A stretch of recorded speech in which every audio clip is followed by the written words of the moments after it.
Good afternoon.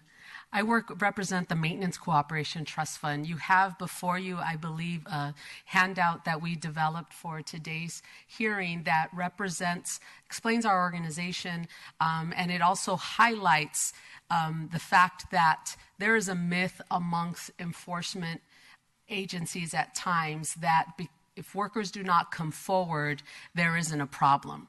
And I'm here mainly today to talk to you about how it is we do enforcement, specifically in the janitorial industry. We have had success in working in this county. We've worked in this county for over 10 years, probably close to 14 years. We work well with the San Diego District Attorney. We have had about a dozen criminal prosecutions taken forward by that office.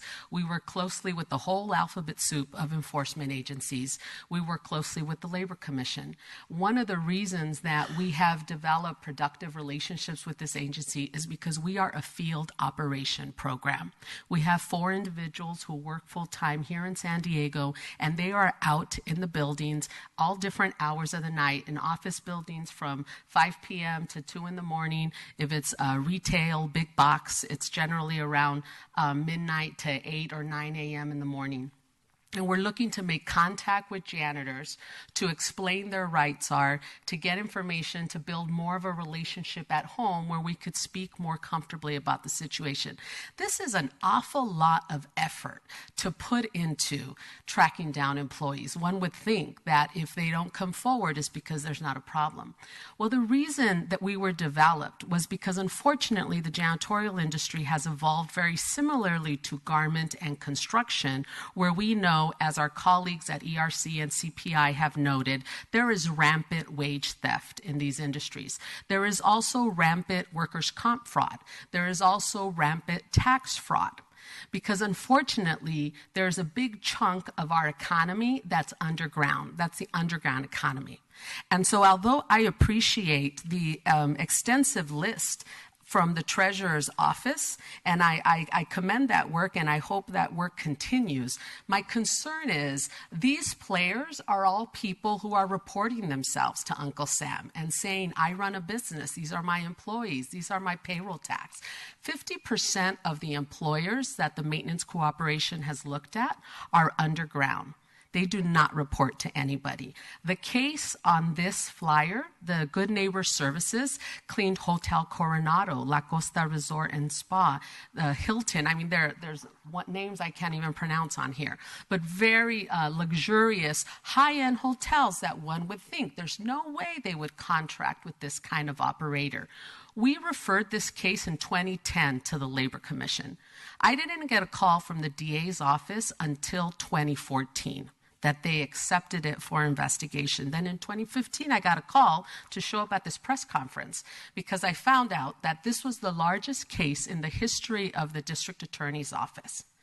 And so if we would not have been out in those buildings, if we would not be making contact with these employers, these are the kind of cases that go unrecognized. And these are the kind of cases that are robbing millions of dollars from the county and city of San Diego in workers' comp and payroll tax. And these are the kind of cases that create an unfair advantage by those companies who are following the rules. And so this is all the reasons why we need an aggressive enforcement office. In our experience, I was here about 10 years ago with a similar kind of report talking about the living wage ordinance. And we worked well with the living wage office. We did a joint training with the DA's office, the Labor Commission, and the living wage office. And out of that, they started going out into the field.